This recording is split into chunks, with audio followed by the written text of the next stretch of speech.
Hi guys, and thank you for joining me for another video. Today I'm going to be doing a cage tour for Polo. So Polo is my Russian dwarf and this is his cage. It's the pawhut hamster cage and I bought it pretty recently. I've only had it a couple of months. I bought mine from eBay and I'm just going to be talking you through all the different stuff that's in there. So starting from the front, I'll just talk about the different substrates and bedding that I have in there. So the whole cage, including the shelves that are in there, are all coated with Orbeos.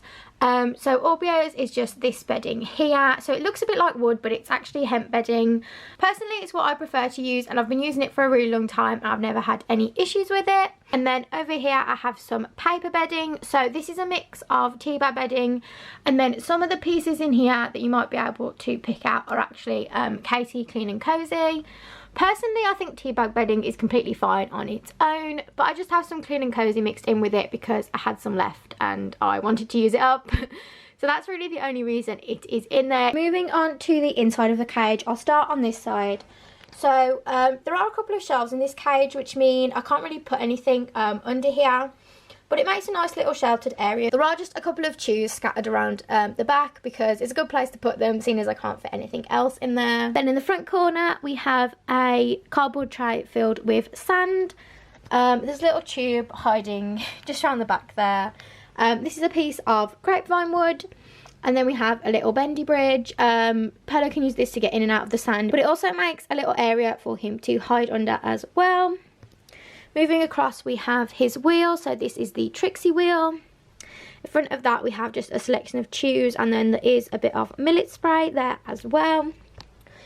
Then we're moving on to the bit that has the paper-based bedding. So this area is a lot deeper, and it also has a lot of lighter stuff on top of it as well, because I find you can't really put heavier things like sand trays or even a wheel on the paper-based bedding because it'll just fall over or sink. So we have this core clog here. This has a couple of entrances and it just goes into the paper-based bedding. I find it's a great place for them to start tunneling, and it just like encourages them to dig under.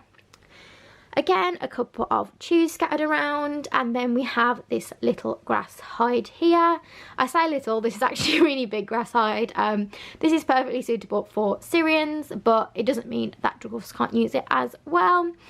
Also, putting hides like this on top of deep areas of bedding really does encourage burrowing.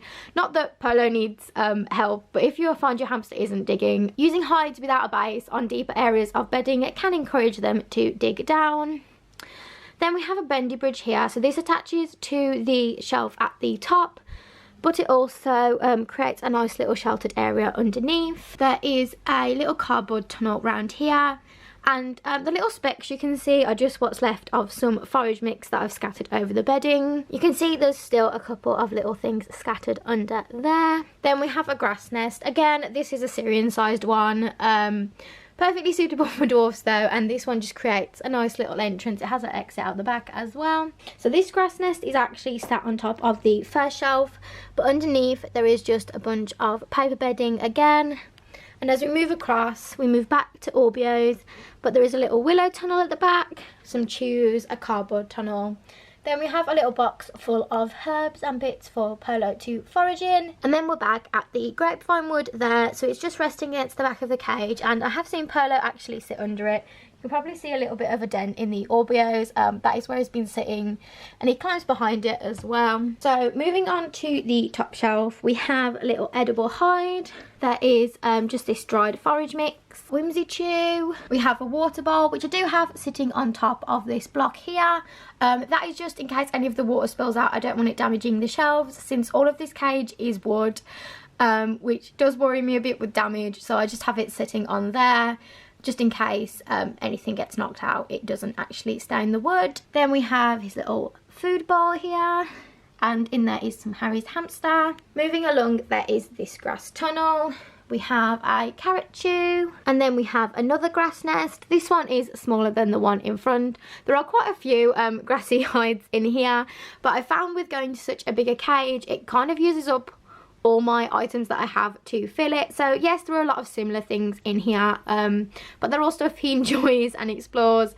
So I don't really see a problem with it. And then the last thing we have is just this corner hide. It fits pretty nicely on this shelf. The cage itself did come with one that fit in the opposite corner, but the house it came with wasn't exactly stable, so I decided to take it out. But then I remembered I had this one and it fits pretty nicely, so that is the last thing in his cage. So here is just a quick overview of the entire cage. Let me know what you think about it in the comments, and if you have any questions, feel free to ask, and I'll see you in my next video. Bye.